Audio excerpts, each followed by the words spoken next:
고려인은 러시아나 중앙아시아 지역에 사는 러시아어권에 사는 우리 동포들을 고려인이라고 부르고요. 그분들이 1864년에 처음 우리가 연해주라고 부르는 두만강 건너편으로 이주를 해서 거기 사시다가 스탈린의 강제 이주 명령에 의해서 중앙아시아로 전부 다 그때 한 17, 8만 명 정도가 다 강제 이주를 당하셨고 거기서 사시다가 지금도 한 50만 명 이르는 분들이 러시아, 카자흐스탄, 우즈베키스탄에 살고 계시고요. 그 중에서 한 11만 명 정도가 지금 국내에 들어와서 살고 계십니다. 역사적으로는 좀 더 깊은 이야기들도 있는데 예를 들면 연해주 있을 때는 그분들이 우리나라 그때 당시에 독립을 위해서 그 고려인 공동체 거의 대부분 분들이 무장투쟁을 하거나 무장투쟁하는 고려인들 독립군들을 지원하거나 했던 그 독립군의 후예였었고 네, 너머인천 고려인문화원은 2019년에 이제 설립이 되었고요. 설립이 된 이유는 저희가 원래 이제 고려인 동포들이 안산에 많이 거주를 하고 있었어요. 그래서 저희가 원래 사단법인 너머가 안산에서 이제 사업을 하고 있었는데 이제 여기 인천 한방마을에 많은 고려인 동포들이 이제 거주하게 되면서 여기에서 이제 교육에 대한 그런 요구들 그리고 이제 이 고려인 동포들에 대해서 지원을 체계적으로 이제 해야 될 필요성이 있어서 인천 지역에서 그런 지원 사업을 할 수 있는 너머인천 고려인 문화원을 설립을 하게 되었습니다.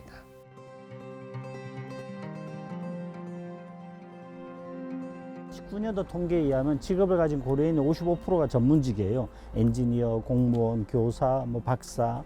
사회에서도 당연히 이제 엘리트 계층으로서의 그런 직업들을 다 가지고 계실 뿐만 아니라 교육도 아주 높은 교육을 받았던 분들이고 그렇게 지내시다가 소비에트 연방이 붕괴되고 예를 들면 우즈베키스탄 같은 경우는 우즈베키스탄 국적을 가지고 있거나 같은 민족이거나 최소한 그 나라 말을 못 쓰는 사람들은 고위직이나 이런 데서 다 이제 쫓아냈어요.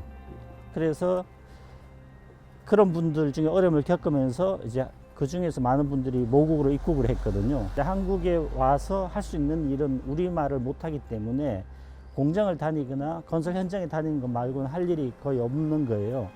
그러니까 그런 사회적으로 신분이 어마어마하게 추락을 한 거죠.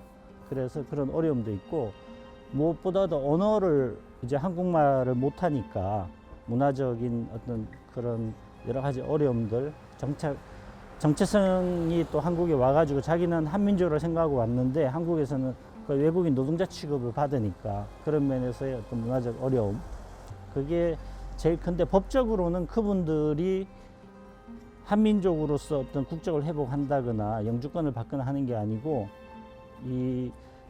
지금은 좀 그래도 좀 개선이 되고 있는데 초기에는 외국인 노동자처럼 단기 비자로만 3년 동안 있을 수 있는 단기 비자로만 들어왔어요.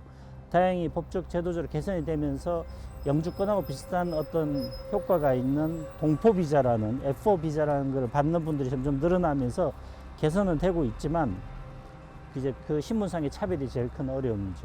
그리고 나중에 다시 또 자세히 말씀드리겠지만 청소년들, 미래 세대들이 겪는 여러 가지 이제 어려움들이 그 문화적 이중 정체성 때문에 겪는 어려움들이 그게 큰 한국에 있으면서 제일 어려움이라고 생각을 합니다. 우선은 고려인 동포들이 이제 오랫동안 저기 중앙아시아에서 거주를 하고 있었기 때문에 언어적이고 그리고 문화적인 그런 차이가 굉장히 큽니다. 우선 이제 한국어가 돼 있지 않기 때문에 이 우리나라에서 겪는 어떤 어려움들이 있잖아요. 뭐 일을 구하기도 어렵고 그리고 이제 교육을 받기도 어렵고 내가 이제 살면서 어떤 어려움이나 뭐 행정적인 뭘 이제 받아도 한국어를 모르기 때문에 뭐 행정 서비스나 의료 서비스를 이용할 수 없는 문제들 그런 여러 가지 이제 문제들이 있었고 그래서 말을 하지 못하기 때문에 내가 뭐 욕을 먹고 그러더라도 내가 뭔가 대꾸를 할 수 없는 거죠. 그리고 뭔가 나쁜 대우를 받아도 내가 한국어가 되지 않기 때문에 거기에 대해서 항의하거나 아니면은 행정기관에 찾아가서 어떤 지원을 받거나 이렇게 할 수 없기 때문에 가장 큰 거는 이제 한국어에 대한 그런 언어적인 문제들이 가장 크다고 볼 수 있겠습니다. 다른 한편으로는 이제 고려인 동포들이 어떤 자산도 없고 우리나라에 거의 맨몸으로 이제 들어오잖아요. 그래서 어떤 이제 생활상의 어려움이나 뭔가 우리가 이제 목돈이 필요할 때 그럴 때 어려움을 겪는 이들이 많이 있어요. 그래서 그분들이 그 사회에서 엘리트로 사셨던 분들이거든요. 그 지역에서 전문 직업인으로 사셨던 분들이기 때문에 그래서 한국에 와서 여러 가지 언어나 문화나 이런 것뿐만 아니고 우리나라 기본적으로 자본주의 사회로서의 치열한 어떤 경쟁 사회라든가 이기주의적인 그런 면들 때문에 겪는 어려움이 꽤 있죠. 외국인이 이제 그 의료 서비스를 의료보험을 이용하기 위해서 6개월 정도의 시간이 필요합니다. 그래서 6개월 동안은 의료보험이 없는 상태에서 이분들이 한국에 거주하기 때문에 그동안에 어떤 일이 일어나게 되면은 대처하기가 되게 어려워요.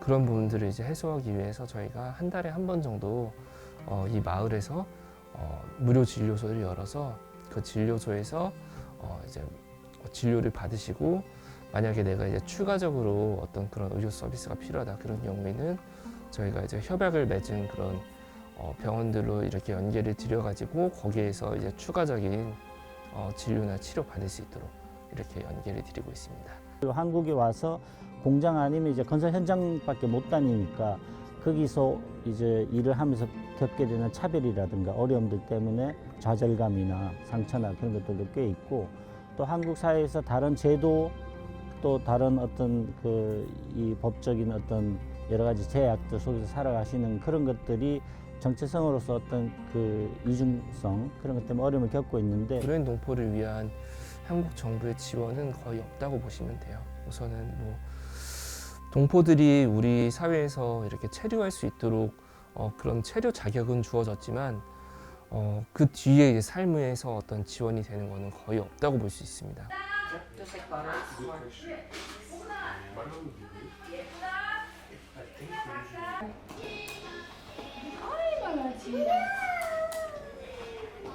우선 저희는 전 연령대에 필요한 언어 교육 서비스를 제공을 하려고 노력하고 있고요. 그리고 또 이게 언어를 배우는 사람들도 각자의 그 필요성이 다른 거잖아요. 그래서 저희가 이제 주말 우선은 뭐 초등학생들 대상으로는 이제 초등 한국어 교육을 하고 있고 그거 같은 경우에는 이제 딱딱한 그런 내용이 아니라 같이 좀 놀면서 재밌게 이렇게 할 수 있는 교육 내용으로 구성을 하고 있고요. 친구 걱정할 때 뭐라 그래? 아빠 다쳤어? 괜찮아?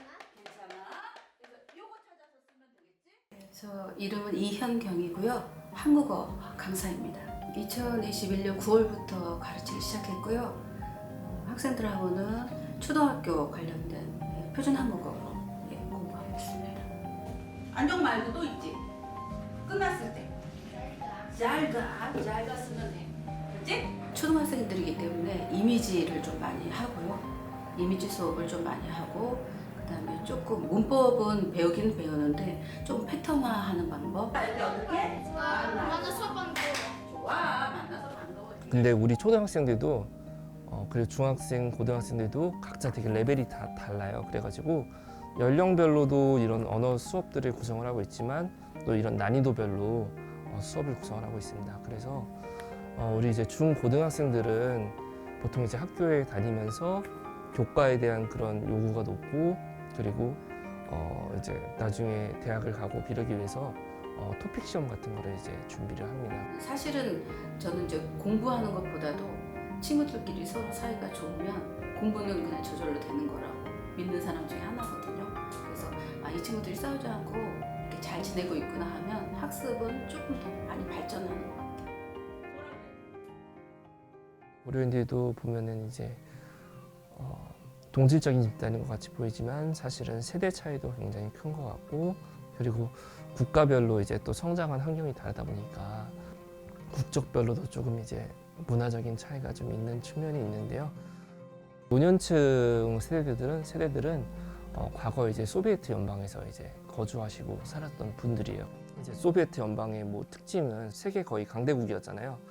그래서 굉장히 뭐 생활 수준도 높았고 그리고 좀 약간은 좀 더 이제 자유분방하면서 좀 국제적인 그런 분위기가 있었던 것 같아요. 그래서 이제 그분들은 좀 이렇게 좀 뭐라고 해야지 높은 어떤 생활 수준과 그런 교육 뭐 좋은 교육 환경 속에서 거주를 했었고 이제 소련이 1990년대에 이제 해체를 했잖아요. 그래서 그 뒤에 한참 이제 또 혼란기가 있었다고 합니다. 그때 이제 혼란기에 성장한 그런 세대들이 있는 것 같아요. 그분들 같은 경우는 이제 청년 시절에 이제 뭐 우리나라에 오거나 아니면은 이런 각국을 이제 돌아다니면서 거주했던 분들이어서 그분들이 이제 보통 보면은 우리나라에 이제 처음 1세대로 이제 들어오신 분들, 다시 이제 모국으로 돌아온 1세대인 거죠. 그래서 우리나라에서 뭐 이렇게 일의 그런 힘듦도 있고 그렇지만 어쨌든 다시 이제 모국에서 살아가기 위해서 분투하시는.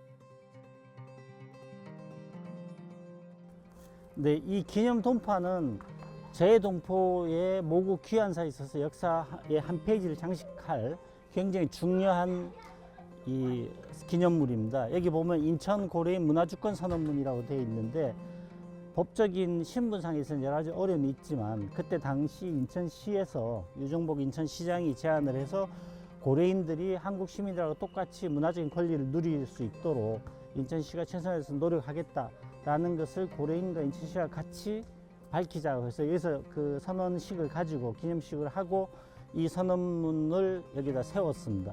한국 사람들과 이제 여기 특히 이제 지역 주민들과 같이 어우러져서 살 수 있도록 소통하고 교류하는 그런 사업들 진행을 하고 있습니다. 그래서 저희가 이제 최근에 이 마을에서 9월 28일에 그 이제 한방마을 문화축제라는 사업을 진행했습니다. 그래서 저기 위쪽에 올라가면 이제 장미공원이라는 곳이 있는데 거기에서 우리가 이제 하나 돼서 이 마을에서 이제 우리 인천에서 같이 살아가자 이런 주제로 축제를 이제 연 적이 있었고요. 그리고 이제 그 축제의 주요된 목적은 어떤 근사한 뭐 축제를 만들고 막 멋있게 뭐 연예인들 오고 이런 게 우리 목표가 아니라 최대한 이 주민들과 고려인 농포들이 이제 서로 소통하고 또 이제 무대도 올라가고 하면서 좀 하나 되는 그런 좀 계기를 만들어 보자 그런 축제를 이제 개최를 했습니다. 그리고 그 위에 있는 푸른마을 한박도서관은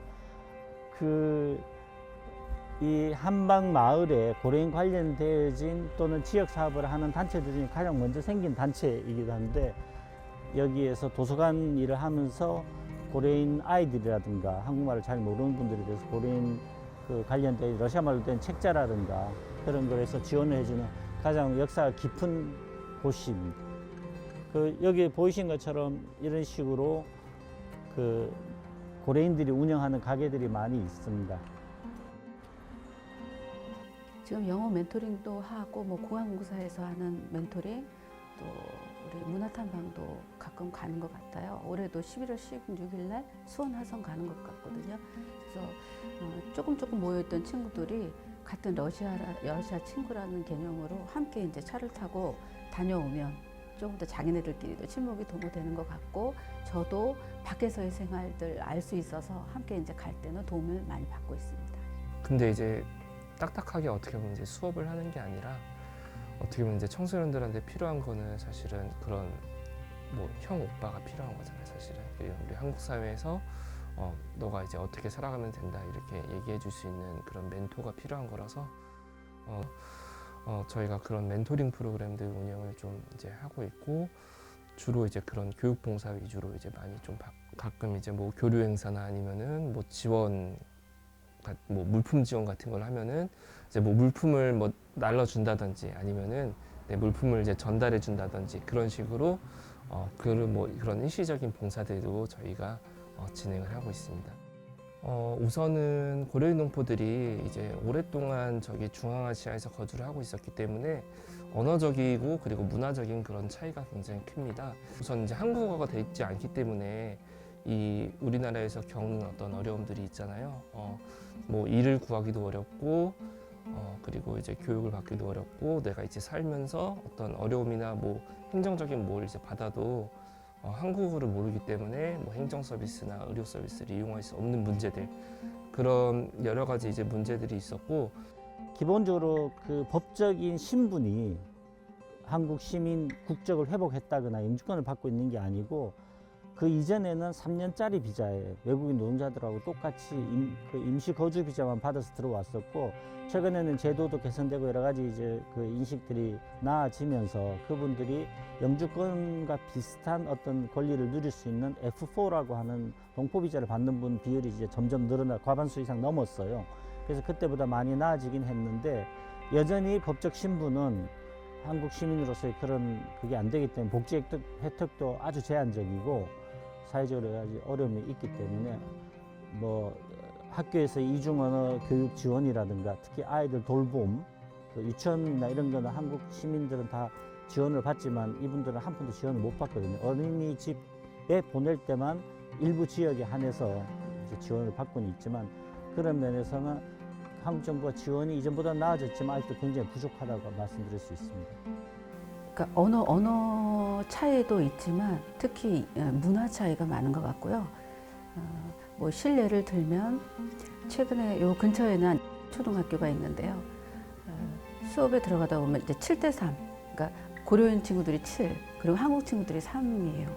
그래서 이 친구들한테 한국말로 하기에는 이제 번역 앱을 학교에서는 사용하고 있는 것 같고요. 그래서 이 친구들하고 언어 소통은 이제 제가 잘 못하지만 학교에서도 한번 배우고 또 저하고도 같이 배우는 상태에서 특히 저는 이제 문화나 예절 부분에서 잘 모르는 것들이 있어서 그쪽을 좀 중점적으로 하고 있습니다. Ну, на моей родине было проще найти друзей. Здесь почти все корейцы, и ничего не понятно, что они говорят. Самая большая разница между Кореей и Калмыкией – это то, что там легче найти друзей, и там более понятно в школе, и можно получить образование. 그 이후 세대, 아주 어릴 때 부모를 따라서 왔거나 또는 여기서 태어난 아이들은 지금 뭐 아주 일찍 와서 태어난 아이들이라고 하더라도 초등학교 정도 다니는 나이이긴 하겠지만 그 친구들은 그 기본적인 어떤 문화적 정체성이 형성되는 시기에 한국의 문화에 대해서 가장 영향을 많이 받았는데 그 아이들이 집에서는 다 러시아 말을 쓰거든요. 할머니, 할아버지, 엄마, 아빠가 다 러시아 말을 쓰니까 이 아이들이 한국말을 잘 못해요. 그래서 학교를 가게 되면 외국인 취급받고 따돌림을 당한다거나 차별을 받기도 하고 놀림을 받기도 하고 그래서 그 친구들이 한국인으로서의 정체성 그리고 그 외국에서 살다 왔다고 하는 외국인과 같은 외국인이 아님에도 불구하고 동포인데 그런 이중적인 것 때문에 어려움을 많이 겪죠. 그래서 어떤 아이들이 이야기가 있었는데 그쪽에서 초등학교 이렇게 다닐 때 또는 동네에서 놀 때 우즈베키스탄이나 카자흐스탄 아이들이 야, 너네 나라 돌아가 이렇게 차별을 받았었는데 한국에 와서도 생김새는 한국인이지만 러시아 말을 하니까 한국 애들이 야, 너네 나라 돌아가 이렇게 해서 내 나라가 어디예요? 라고 반문을 하는 그런 식의 어려움을 겪고 있죠. 너희들이 우리나라 힘들 때 우리나라에 떠나서 잘 살고 있다가 또 그 나라 힘들어서 이 나라에 들어와서 사는 거 아니냐 이런 얘기를 하시는 분들이 가끔 있는데 이 얘기부터 시작을 하면 좋을 것 같아요. 우선 제가 뭐 이제 이 활동을 하니까 너는 왜 이 활동을 하냐, 왜 고려인 공동체를 너가 돕는 일을 하냐 이런 일을 했을 때 우선 이제 첫 번째로 생각했던 거는 우리가 이제 고려인 공동체에 가지고 있는 역사적인 이제 책무에 대해서 생각을 했어요. 고려인 동포에 대해서 말씀드리면 스탈린이 강제 이주를 시키고 나서 1937년부터 한국말을 금지를 시켰어요. 한국 역사, 한민족으로서의 언어로 쓰는 걸 금지를 시켰기 때문에 살아남기 위해서 모국어를 다 버리고 러시아 말을 써야만 했었거든요. 그분들이 한민족의 표상이라는 거예요. 연해주에 있을 때 고려인들이 조국의 독립을 위해서 가장 앞장서서 희생을 감수하고 총을 들고 싸웠던 독립군의 후예들이거든요. 우리나라 이제 조선이 이렇게 힘드셨을 때 거기 이제 나가서 연해주를 이제 개척한 그런 분들도 있었는데 가장 이제 우리 연해주의 고려인 공동체가 가장 성장했던 부분은 사실은 국권 이제 침탈과 그런 독립운동의 부분들이었어요. 그래서 이제 우리나라가 나라를 뺏겼을 때 많은 분들이 이제 연해주로 망명을 해서 독립운동을 가장 이제 뜨겁게 하셨던 분들이고 이제 무장투쟁을 가장 많이 하셨던 분들이에요. 나중에는 이제 그런 독립운동을 열심히 하셨던 분들은 또 이제 스탈린이 이 중앙아시아로 끌고 가서 막 이제 학살하고 그런 뭐 독립운동을 활발하게 하고 뭐 이제 민족의 지도자라고 했던 사람들을 이런 일본의 그런 밀정으로 몰아가지고 학살하고 그분들은 또 역사와 민족을 잃고 또 많은 분들이 이제 그때 돌아가시고 그래서 중앙아시아에서 정말 허허벌판에서 이렇게 살아갔던 거잖아요. 그래서 역사의 희생양이고 또 우리의 어떻게 보면 돌아온 우리의 가족으로서 우리가 이분들을 좀 받아들여야 될 역사적인 의무가 있지 않느냐. 가장 기본적으로는 그분들이 동포라는 거죠. 오랜 기간 동안 역사적인 고난 때문에 어쩔 수 없이 한국을 떠났고 그리고 거기서 오래 살면서 만나지 못한 지가 오래됐기 때문에 외국인처럼 느끼지만 그분들이 기본적으로 동포라는 거거든요. 그래서 거기에서 이렇게 열심히 자기의 그런 삶을 일구고 그리고 소련에서 그런 또 가장 우수한 또 민족 공동체를 만드셨던 분들인데 또 어떻게 보면 역사에서 아이러니하게 그 사회가 붕괴를 해서 그 나라 민족들한테 또 핍박을 당하고 거기에서 내가 살고 있던 삶의 터전을 또 잃고 우리나라에도 다시 이제 쫓기듯이 들어오시는 분들이잖아요. 그래서 그런 역사에 대해서 알면 좋겠고 그리고 우리 고려인 동포들의 문화에 대해서 좀 알아가셨으면 좋겠다. 또 이런 중앙아시아나 아니면 러시아권의 그런 문화는 좀 다른 부분이 있더라고요. 그래서 그런 문화적인 부분에서의 풍성함이 우리 사회가 그걸 받아들여서 우리 사회가 조금 더 다양성에 대해서 포용하고 우리 고려인 동포와 고려인 공동체에 대해서 알아가고 함께 소통하는 게 그게 도움이 많이 될 것 같다 그런 생각을 하고 있습니다. 네. 일단 고려인에 대한 자부심, 자긍심, 아니면 이제 나라에 대한 부분, 그리고 뭐 전쟁이 났다, 아니면 피난을 갔다. 사실은 초등학교 저학년 같은 경우는 조금 멀리 있는 것 같아요. 생각이 그냥 장난치고 까부는 그냥 청소년이지 뭐 나라에 대한 부분, 사회적인 부분은 전혀 이제 생각을 못 하고 있는 것 같아요. 사회의 그런 정보의 역량이나 이런 게 다르다 보니까 적절한 진로에 대한 고민과 이런 정보를 제공하기가 어려운 것 같아요. 그래서 청년들도 이제 진로에 대한 고민들이 많잖아요. 그래서 거기에 대해서 알아보는 게 많고 하니까 우리 청소년 청년들한테 그런 고민들을 나누고 내가 가지고 있는 어떤 전문적인 역량을 전파할 수 있는 그런 다양한 분야의 좀 멘토링이 있으면 좋지 않을까 그런 생각을 하고 있습니다. Меня беспокоит больше всего, что я не смогу получить образование хорошее и там устроиться на какую-нибудь работу хорошую. Я бы хотела вернуться обратно на свою родину, потому что я там вырос, мне там привычные, там мои родные, друзья, и больше нравится там. 그래서 인천 넘어도 고려인 위주니까 고려인에 대한 부분들 많이 좀 역사도 탐방하고 한국과 비교하면서 좀 아이들이 좀 주체성을 가지고 가치관을 확립했으면 좋겠어요. Ну, я бы хотела дать совет тому, кто прилетел из моей родины, то, что нужно лучше учить язык здесь, потому что будет тяжело оставаться здесь, найти более друзей, чтобы не было грустно, что ты уехал из родины. 지금 계속 지속적으로 이제 고려인 공동체가 한국에서 이제 확장이 되고 있어요. 제가 처음 일할 때는 뭐 7만 명, 6만 명 이렇게 얘기를 했었는데 지금 뭐 10만 명에서 12만 명 정도 얘기를 하고 있으니 거의 한 3-40% 이제 성장이 됐다고 이제 볼 수도 있는 거죠. 앞으로 우리 사회가 인구 절벽이나 여러 가지 문제들 때문에 이주민들이 많이 들어와서 어울려 살아야만 되는 시대이잖아요. 그래서 고려인 동포들이 그런 이주민이긴 하지만 우리 같은 핏줄로서 또 이주민이라는 특성을 가지고 있는 분들이고 그분들이 건강하게 우리 사회에 통합되고 정착하는 것이 우리 공동체에 굉장히 중요한 일이다 하는 걸 좀 인식을 해서 같이 어울려 살았으면 좋겠습니다.